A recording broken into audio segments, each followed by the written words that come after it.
Brussels, dozens of protesters have gathered to urge the European Union foreign ministers to blacklist Iran's Islamic Revolutionary Guards Corps following a deadly crackdown on mass protests. The European Union has also agreed to add the IRGC to its terrorist list, placing it alongside groups like Al-Qaeda and ISIS. This decision marks a shift in Europe's stance towards Iran, with European Union officials condemning the violence against protesters. Despite concerns over damaging ties with Iran, European Union officials stressed that diplomatic channels will remain open. Additionally, the European Union imposed sanctions on 15 individuals and 6 entities linked to human rights violations, including those involved in Iran's missile and drone programs. Let's listen to what the protesters had to say. IRGC is working as the main arms of the Iranian regime for repression and for suppressing the protests inside the country. IRGC is responsible for the external war and terrorism in the region, and also for terrorist attacks on Europe. So it is really a strong signal from Europe to the Iranian people that we stand by you against your suppressors. All right, now joining in this discussion is retired Major General A.K. Sawaj, who is a geostrategic expert from New Delhi. General Sawaj, thanks very much for joining us. Firstly, what's your assessment of the fact that European Union has now gone on to designate IRGC as a terrorist organization? This, in fact, is after many such instances, is one where European Union and the US seem to be on the same page. Yeah, Kirti, no doubt about it. European Union now declaring IRGC as a terrorist organization, and basically they are now in line with what the US had done it, and this is after what Al-Qaeda and ISIS have been also earlier declared as a terrorist organization. Now, as far as European is concerned, what does it mean? It means that certain individual and entities of IRGC, their bank accounts will be also frozen, and they will not be allowed to move out of Iran. Their travel ban will be there. Now, the situation is very fluid in Iran. No doubt about it. There are, protesters which are still on the road, but since the internet blackout is there, one does not know. And the issue today is coming, the US is preparing for the assault. It has already moved Ibrahim Lincoln from Indo-Pacific. It has come now very close to Persian Gulf. It has moved about 50,000 personnel in different bases in Middle East, which are like Saudi, UAE, Oman, Bahrain, Jordan. And they have also moved their submarines, and they are equipped with Tomahawk missile. They also moved air defense system, that is Patriot missile system, and third, this is Tamil high altitude area defense system. So overall, US is very well prepared to strike. Whether it will strike or not, time will only tell. All right. Now, Iran's response is also very sharp, General Sawaj. Last year, of course, there was that 14-day war. What can we expect now if this strike does happen? One thing is very clear. Iran is better prepared this time. Iran has an arsenal of about 3,000 to 4,000 ballistic missiles. Though they do not very strong in the air defense and the air power, but where they are strong is that they have a missile which can strike all parts of Middle East as well as Israel.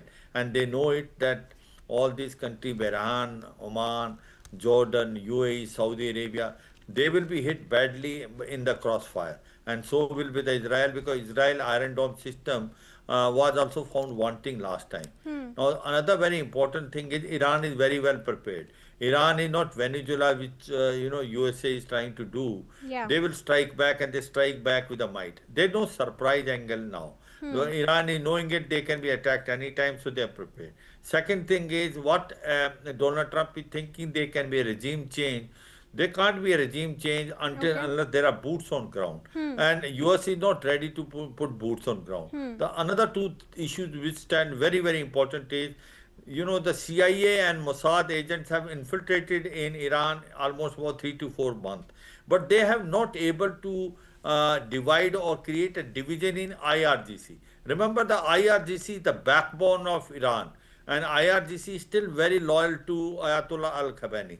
Until unless there is a division in IRGC which also control their economic, work, there can't be a regime change. Second thing is there can be a regime collapse because in case America hits their nuclear installation, command and control system, logistics supply, there may be a collapse of a regime, but there won't be a regime change. Who will be thereafter? Yeah. Until unless the US do not have boots on ground, it will not happen. And US is not very keen to have boots on ground. So situation is very, very fluid, and Iran is very well prepared to strike back. And you will find it in case this war take place, as you were mentioning, 14 days war which took place earlier. This time, the impact of the Iran hitting the Middle East, the basis will be far greater than what was last time, and you will find the energy sector, because almost 70% of oil is coming from Middle East. You find that it will be badly hit, and the energy prices will go, and the regional instability will increase. I suppose Donald Trump is thinking that, and to me it looks like that it is more of a pressure tactics. Donald Trump will not make this mistake to attack directly on Iran. If it will do it, you will find it Iran will respond with its all might, which is almost about 3 to 4,000 ballistic missiles. In fact, General Sawaj, Iran has also now added 1,000 new drones to its arsenal. That clearly is signaling it's ramping up its military, preparing for an imminent attack or strike. But what do we know about its nuclear position as of now? Because that is Trump's primary concern. It does not want Iran to build nuclear weapons. As far as the nuclear weapon is concerned, Kriti, it is mysterious situation. Last time when the US has attacked on Iran and saying that it has attacked the three bases of Iran nuclear sites, but the Iran was successful in moving out 60 ton of uranium, which was enriched almost about 60%, and they have moved to a safe place. No one knows whether they have already made a nuclear weapon or they are on the threshold of making nuclear weapon. So it is not very easy. Like what we are also contemplating, that there may be a limited strike, that the US may only strike on the nuclear installation, command control system, wherein the protesters feel elated that yes, the America is coming for help. But it's a double-edged weapon. Why it is double-edged weapon? It may unite Iran to fight against US. That can also happen. And second thing is, does US has got a complete knowledge where are the nuclear weapons, if they have made it, or where they are likely to make nuclear weapons? It is not known. And again, in last time when the US strike, it was about 80 to 90 meter deep inside, where they have used GBU 57 bomb, dropped by the B 2 bomber. This time they are far, far more deep inside. So it is very difficult. I don't think US will succeed in destroying the nuclear weapons of, in case if it is there, or they are on the verge of making, because anything above 60% uranium, it takes only 2 weeks to make it. In a weapon grade, more than 90%. So therefore, it is not going to be easy for US, and the situation will deteriorate, and Iran will strike back, and strike back hard on all the Middle East countries which are now supporting Israel and US. So there is a very big problem. Another thing which is coming, Kriti, is that majority of these Middle East countries like Saudi, UAE, they have said they will not let US to use their airspace. So that point is there. If by chance US can't use their airspace, then it is only limited to only sea, like Abraham Lincoln destroyers and all they are firing, or from submarine they are firing from submarine Tomahawk missile, or the Israel firing from Israel.